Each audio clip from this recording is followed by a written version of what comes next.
Anak-anakku yang terkasih, selamat bertemu pada pelajaran yang pertama ini. Tema yang hendak kita bahas pada kesempatan ini ialah aku pribadi yang unik.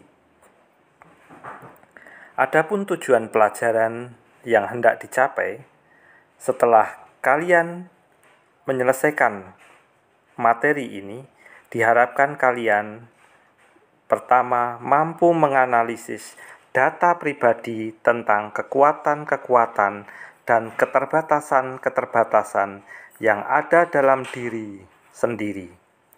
Yang kedua, kalian dapat menjelaskan pengertian manusia sebagai pribadi yang unik. Yang ketiga, kalian dapat merumuskan ajaran kitab suci tentang keunikan manusia berdasarkan Kitab Kejadian bab 1 ayat 26 sampai 31. Yang keempat, kalian dapat membuat doa syukur karena diciptakan sebagai pribadi yang unik. Dan yang kelima, kalian dapat membuat gambar simbol diri. Anak-anak, setiap manusia itu unik. Unik dalam bahasa Inggris atau unus dalam bahasa Latin yang berarti satu. Tak ada satu orang pun yang mempunyai kesamaan dengan orang lain. Bahkan manusia kembar sekalipun selalu mempunyai perbedaan. Perbedaan itu lebih jauh dan lebih dalam dari yang dapat dilihat, dirasa, didengar, dan dikatakan. Pada umumnya, perbedaan ini yang membuat orang iri hati, bertentangan, bermusuhan, dan ingin saling meniadakan. Padahal dengan perbedaan itu justru orang dapat saling memperkaya dan melengkapi. Perbedaan itulah yang menjadi keunikan setiap manusia. Keunikan itu bisa diamati dari hal-hal fisik, psikis, bakat atau kemampuan, serta pengalaman-pengalaman yang dimilikinya.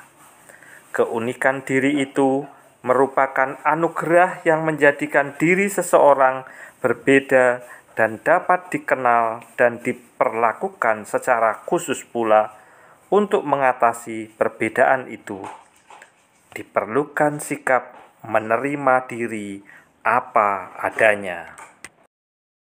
Anak-anak, jabatan dalam keorganisasian dapat digantikan orang lain, tetapi kedudukan setiap manusia dalam seluruh kerangka ciptaan tidak dapat digantikan oleh orang lain. Peran orang tua dalam berkeluarga dapat saja digantikan oleh orang lain, tetapi peran sebagai ciptaan tidak mungkin digantikan oleh siapapun. Tuhan menciptakan setiap manusia dengan tugas yang khas di dunia ini. Orang yang bersikap positif akan menerima keunikan itu sebagai anugerah. Ia bangga bahwa dirinya berbeda. Ia bersyukur bahwa apapun yang ada pada dirinya merupakan pemberian Tuhan yang baik adanya. Dengan demikian, ia tidak akan minder. Ia tidak berniat menjadi sama seperti orang lain. Ia tidak menganggap dirinya tidak berharga. Ia tidak akan melakukan tindakan yang melawan kehendak Tuhan akibat ketidakpuasan terhadap dirinya. Hidupnya akan tenang dan mampu bergaul dengan siapa saja. Ada orang yang kurang menerima keunikan diri. Orang yang demikian akan merasa tidak puas, bahkan dapat melakukan tindakan apapun demi menutupi keterbatasan diri. Misalnya dengan operasi plastik. Orang yang demikian sering beranggapan seolah penampilan luar lebih penting. Singkatnya, manusia adalah makhluk yang indah dan istimewa. Keistimewaan dan keagungan manusia ini hendaknya sungguh disadari oleh semua dari kita. Sebagai orang beriman Kristiani yang sungguh-sungguh ingin semakin memahami, menerima, bangga, dan percaya diri, Yesus adalah teladan yang paling utama dan pertama.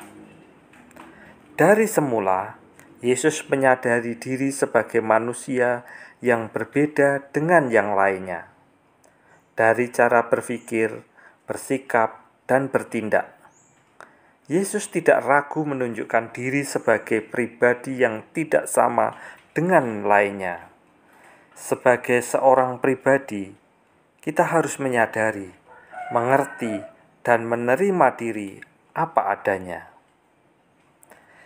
Dengan demikian, kita pun akan dapat semakin mengembangkan diri dan melakukan sesuatu dengan kesadaran diri, self-consciousness, penerimaan diri, self-acceptance, kepercayaan diri, self-confidence, dan perasaan aman diri, self-assurance, yang tinggi.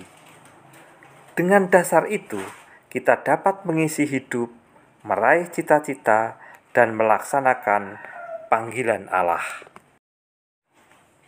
Mengakhiri perjumpaan kita, anak-anak, untuk dapat melengkapi langkah menuju tujuan pelajaran pada kesempatan ini, ada beberapa tugas yang harus kalian selesaikan. Yang pertama, mintalah 4 teman lain yang kamu anggap dekat untuk mengisi kolom yang tersedia. Yang kedua, diharapkan kalian dapat menilai apa yang dapat kamu ambil dari kisah Angki Yudhistira. Yang ketiga, apa yang membuat seorang bernilai di mata orang lain. Yang keempat, buatlah simbol gambar diri disertai dengan penjelasan yang mengungkapkan identitas dirimu. Demikian akhir dari pelajaran kita dengan tema Aku Pribadi yang Unik. Sampai berjumpa kembali pada pertemuan yang berikutnya.